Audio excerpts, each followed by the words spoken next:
주제표 또 감사 캠페인 같이 하겠습니다. 감사의 씨를 뿌려 행복의 열매 맺는 교회, 감사의 향기가 되겠습니다. 감사의 꽃을 피우겠습니다. 감사의 열매를 맺겠습니다. 아멘. 오늘 묵상 말씀 마태복음 6장 33절 세 번 같이 하겠습니다. 그런즉 너희는 먼저 그의 나라와 그의 의를 구하라. 그리하면 이 모든 것을 너희에게 더하시리라. 그런즉 너희는 먼저 그의 나라와 그의 의를 구하라. 그리하면 이 모든 것을 너희에게 더하시리라. 그런즉 너희는 먼저 그의 나라와 그의 의를 구하라. 그리하면 이 모든 것을 너희에게 더하시리라. 아멘. 하나님께서 오늘 우리에게 주신 말씀은 아모스 5장 1절에서 17절까지 말씀입니다. 오늘 본문을 통해서 여호와의 애가라는 제목으로 말씀의 은혜를 같이 나누겠습니다. 제 친구 목사님 중에 어릴 적에 그 외할아버지 목사님이 운영하는 그 구화원에서 그 원생들과 함께 자란 친구가 있습니다. 근데 그 친구의 얘기를 들어보면은 이 동생하고 심하게 싸운 날 이제 외할아버지는 이 두 손자를 큰 광에다가 이렇게 가두었답니다. 그 광이 상당히 큰데 굉장히 어둡고 침침한 곳이고 또 쥐들도 나오는 그런 장소였습니다. 그래서 이 어린 형제가 이제 무서우니까 결국에는 둘이서 화해를 한 후에야 거기서 이제 풀려나올 수 있었다. 그런 얘기를 했습니다. 또 어떤 때는 잘못을 훈육하기 위해서 이 외할아버지 목사님이 손자의 몸에 뜸을 놓기도 했다고 합니다. 근데 요즘 같으면 이게 학대와 폭력으로 또 논란이 될 수도 있는 내용입니다. 하지만 제 친구 목사는 그 기억들을 선한 훈육으로 이렇게 기억을 하고 있습니다. 여러분, 이 훈육과 학대의 차이가 뭘까요? 가장 큰 것은 사랑이라고 할 수 있습니다. 자, 훈육은 부모나 선생님이 자녀나 학생을 사랑하기 때문에 벌을 주는 것이고, 학대는 부모나 선생님이 화가 나서 자신의 감정을 실어서 자녀나 학생을 괴롭히는 것이라고 말할 수 있겠습니다. 또한 중요한 것은 그것을 받는 또 학생이나 자녀가 또 이것을 훈육으로 받느냐 그렇지 않느냐, 그 차이도 굉장히 클 것입니다. 자, 어린 자녀와 학생은 훈육이 필요합니다. 잘못을 했을 때 따끔하게 혼내지 않으면 버릇없는 아이가 될 수 있고, 더 나아가서는 문제아 또는 비행 청소년이 될 수 있습니다. 자, 하나님께서는 북이스라엘을 사랑하십니다. 그러나 북이스라엘은 하나님과의 언약을 어기고 하나님의 말씀에 순종하지 않았습니다.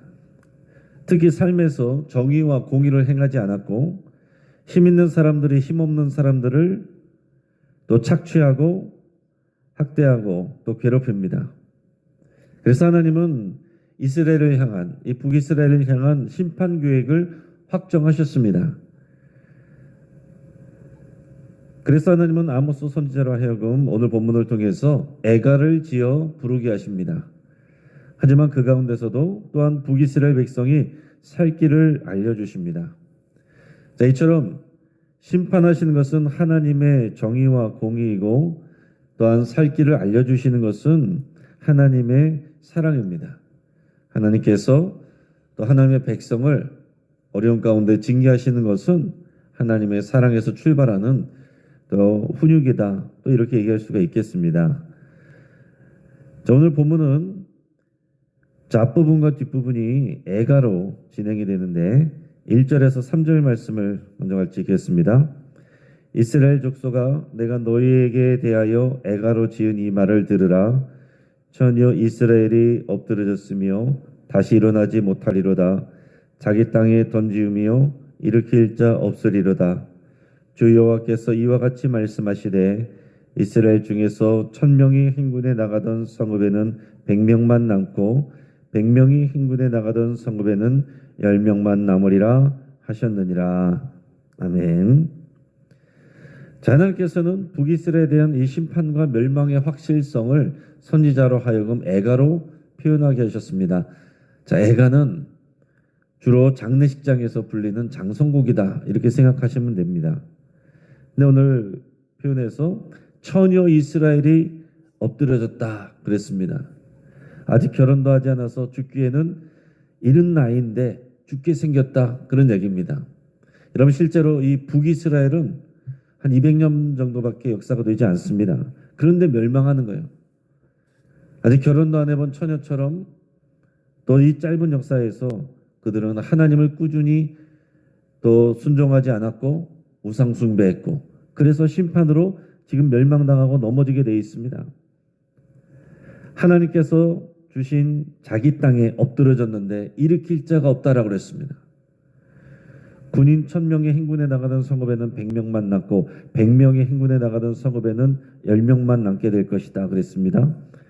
이렇게 북이스라엘 백성은 멸망하여서 죽임을 당하거나 다른 곳으로 유배되게 될 것입니다. 자, 16절 17절도 우리 같이 한번 읽겠습니다. 그러므로 주 만군의 하나님 여호와께서 이와 같이 말씀하시기를 사람이 모든 광장에서 울겠고 모든 거리에서 슬프도다 슬프도다 하겠으며 농부를 불러다가 애곡하게 하며 울음꾼을 불러다가 울게 할 것이며 모든 포도원에서도 울리니 이는 내가 너희 가운데로 지나갈 것임이라 여호와의 말씀이니라. 아멘. 자, 북이스라엘에는 슬픔과 애곡이 가득하게 될 것이다 이렇게 말씀합니다. 모든 광장과 거리에서 사람들이 슬프다 슬프다 이렇게 할 것이고 일하던 농부도 울고 장례식장에서 또 전문적으로 우는 울음꾼도 울 것이고 또 포도원에서도 울 것이다 그랬습니다.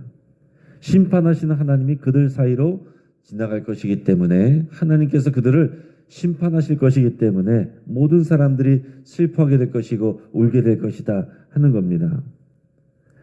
자, 그런데 이런 애가와 애가 사이에 하나님은 북이스라엘이 살 길을 두 가지를 알려주십니다. 자, 첫째는 여호와를 찾으라 이렇게 말씀합니다. 4절에서 6절까지 말씀을 우리가 읽겠습니다. 자, 여호와께서 이스라엘 족속에게 이와 같이 말씀하시기를 너희는 나를 찾으라 그리하면 살리라. 베델을 찾지 말며 길갈로 들어가지 말며 브엘세바로도 나가지 말라. 길갈은 반드시 사로잡히겠고 베델은 비참하게 될 것임이라 하셨나니 너희는 여호와를 찾으라 그리하면 살리라. 그렇지 않으면 그가 불같이 요셉의 집에 임하여 멸하시리니 베델에서 그 불들을 끌 자가 없으리라. 아멘. 자, 여기서 하나님께서 여호와를 찾으라 그랬습니다. 여호와를 찾으라 이게 그들이 살 길인데 근데 오늘 본문 말씀을 잘 읽어야 됩니다. 하나님께서 북이스라엘 백성에게 말씀하실 때에 이들이 지금 제사와 예배가 부족하다고 말씀하시는 게 아니에요. 여호와를 찾으라 여호와 하나님께 예배하라 지금 그걸 말씀하는 게 아닙니다. 북이스라엘 백성에게 말씀하실 때 베델과 길갈과 브엘세바로도 나가지 말라 이렇게 말씀합니다. 자, 이 지역들은요 그 북이스라엘 백성들이 제사를 지내는 성소가 있는 곳들입니다. 이전에 선조들이 제단을 쌓고 또 하나님께 제사를 드리던 그런 장소들입니다. 그리고 브엘세바는요 이 북이스라엘 남유다 다 합쳐서 가장 남쪽에 있는 곳입니다. 자, 북이스라엘 백성은요 이런 먼 곳까지 찾아가는 그런 열성으로 제사를 드렸습니다. 그런데 하나님께서 여호와를 찾으라 이렇게 말씀하고 있어요. 자, 지금 북이스라엘 백성들은 종교 행위에 열심을 내고는 있는데 하나님을 찾지 않고 있다라는 얘기입니다. 하나님의 말씀에 순종함이 없는 예배, 그것은 종교 행위일 뿐이고 자기의 의일 뿐입니다. 자, 이렇게까지 말씀하시는 이유가 그 뒤에 나오게 됩니다. 먼저 7절 우리가 읽겠습니다. 정의를 쓴 쑥으로 바꾸며 공의를 땅에 던지는 자들아. 자, 이스라엘 백성에게 정의를 쓴 쑥으로 바꾸며 공의를 땅에 던졌다 이렇게 말합니다. 다시 말해서 정의와 공의를 우습게 알고 실행하지 않았다는 겁니다. 여기서 정의는 미슈파트, 히브리어로 미슈파트인데요. 이것은 공정한 재판을 말합니다. 그리고 공의는 ጼ다카인데 이것은 하나님과의 올바른 관계를 바탕으로 하는 의로운 삶을 말하는 거예요. 그러니까 지금 공정한 재판을 하지 않고 불공정한 굽는 재판을 하였고 또 하나님과의 관계를 바탕으로 하는 의로운 삶을 살아내지 않고 있다. 그러면서 이 종교적 이 예식에는 열심을 내고 있다라고 말하는 겁니다. 그 가운데 이렇게 열심히 제사를 드리고 열심을 내면서 다니는데 그런데 가지 말라. 여호와를 찾으라. 무슨 얘기입니까? 너희의 정의와 공의의 삶을 회복하라. 그런 얘기죠. 자, 이어서 10절에서 13절까지 말씀을 우리가 읽겠습니다. 무리가 성문에서 책망하는 자를 미워하며 정직히 말하는 자를 싫어하는도다. 너희가 힘없는 자를 밟고 그에게서 미래 부당한 세를 거두었은즉 너희가 비록 다듬은 돌로 집을 건축하였으나 거기 거주하지 못할 것이요 아름다운 포도원을 가꾸었으나 그 포도주를 마시지 못하리라. 너희의 허물이 많고 죄악이 무거움을 내가 아노라. 너희는 의인을 학대하며 뇌물을 받고 성문에서 가난한 자를 억울하게 하는 자로다. 그러므로 이런 때에 지혜자가 잠잠하나니 이는 악한 때임이니라. 아멘. 자, 여기서 성문에 대한 내용이 많이 나옵니다. 성문. 그 당시에 성문은 재판이 이루어지는 곳입니다. 자, 그런데 앞에서는 이 성문에서 일어나는 이 재판에 대해서 부유한 자들은 자신들을 잘못을 책망하는 이 재판관을 미워하고 정직하게 말하는 자를 싫어한다라고 했습니다. 그리고 오직 자신들에게 유리하게 말하는 사람만 좋아합니다. 이것은 기본적으로 사람들은 다 그렇죠. 하지만은 그럼에도 불구하고 재판은 항상 정확하게 공정하게 이루어져야 됩니다. 그런데 힘 있는 사람들은 돈을 써서 그 판결을 자기들에게 유리하게 만드는 겁니다. 그러면서 부유한 자들이 힘없는 자를 학대하고 그들에게서 또한 부당한 세금을 걷습니다. 그러면서 누가 이것을 지적하는 것은 또 싫어해요. 그 결과 하나님이 그들을 심판하신다고 말하는 겁니다. 그래서 그들이 다듬은 돌로 집을 아름답게 잘 건축했는데 너희가 그 집에서 살지 못할 것이다. 아름다운 포도원을 가꾸었지만 거기서 너희가 포도주를 마실 수 없게 될 것이다. 이렇게 말씀합니다. 또한 이들은 의인을 학대하고 뇌물을 받았고 또 성문에서 불공정한 재판으로 가난한 자를 억울하게 만들었습니다. 게다가 그들에게 하나님의 뜻을 가르쳐야 할 지혜자들이 비겁하게 잠잠하며 침묵하였다 말씀합니다. 그래서 하나님은 이를 악한 때라고 이렇게 평가하고 계십니다. 자, 북이스라엘의 살 길을 두 번째로 말씀하시는데 이번에는 선을 구하라 이렇게 말씀합니다. 우리 14절 15절 같이 읽겠습니다. 너희는 살려면 선을 구하고 악을 구하지 말지어다. 만군의 하나님 여호와께서 너희의 말과 같이 너희와 함께 하시리라. 너희는 악을 미워하고 선을 사랑하며 성문에서 정의를 세울지어다. 만군의 하나님 여호와께서 혹시 요셉의 남은 자를 불쌍히 여기시리라. 아멘. 자, 하나님이 북이스라엘을 향해서 심판을 선포하셨지만 그들이 살려면 선을 구하고 악을 구하지 말아야 된다. 이렇게 말씀합니다. 선을 구하라. 악을 구하고 있는데 선을 구하라. 그러면 너희가 혹시 이 요셉의 남은 자들이 불쌍히 여김을 받을 것이다. 이게 무슨 표현입니까? 하나님은 이미 징계와 심판을 말씀하셨습니다. 그러나 혹시 너희가 그렇게 한다면 이것을 하나님께서 처리하고 되돌릴 수도 있다라는 가능성을 지금 주고 계시는 거예요. 그러기 위해서는 선을 구하라. 선을 구하는데 그게 뭡니까? 성문에서 정의를 세워야 된다 그랬습니다. 자, 하나님은 공정한 재판이 얼마나 중요한지를 강조하고 계신 겁니다. 그 나라에서도 재판이 공정해야 될 것이고 또 사람과 사람 사이에서도 공정해야 됩니다. 정직해야 됩니다. 속이는 것이 아니라 정직한 판결, 정직한 결론, 또 이것이 선을 추구하는 일이라 이렇게 말씀합니다. 그러니까 여호와 하나님을 찾는 것과 선을 구하는 것 다 마찬가지입니다. 특별히 아모스서에서는 이 정의와 공의의 삶, 그런 나라의 정의와 공의의 그런 운영, 이런 것들을 강조하고 있어요. 그것이 되지 않을 때 하나님 앞에 행하는 그런 수많은 제사들, 그들의 열심들 하나님께서 전혀 받지 않으신다고 말씀합니다. 자, 이제 말씀을 정리합니다. 북이스라엘 백성은 종교적 열정이 많았습니다. 가장 최남단인 브엘세바까지 찾아가서 제사를 드리기도 하였습니다. 하지만 하나님은 그 예배를 받지 않으십니다. 왜 그렇습니까? 그들의 삶에서 정의와 공의가 실천이 되지 않고 있기 때문에 그렇습니다.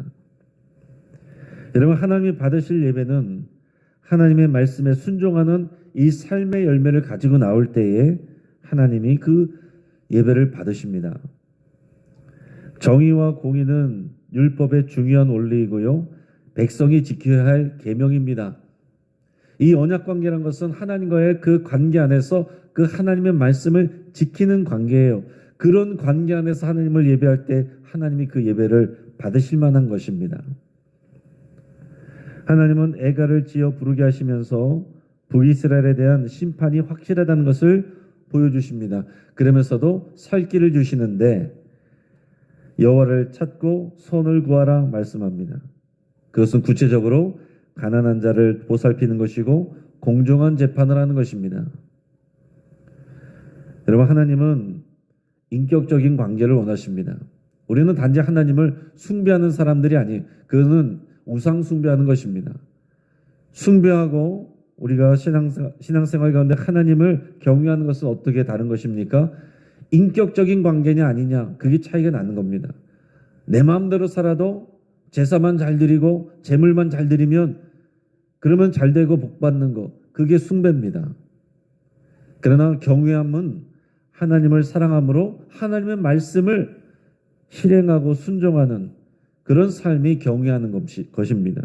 하나님을 온전히 경외하는 인격적인 삶 가운데서 그 삶의 열매를 가지고 나올 때 하나님께서 그 예배를 기쁘게 받으십니다.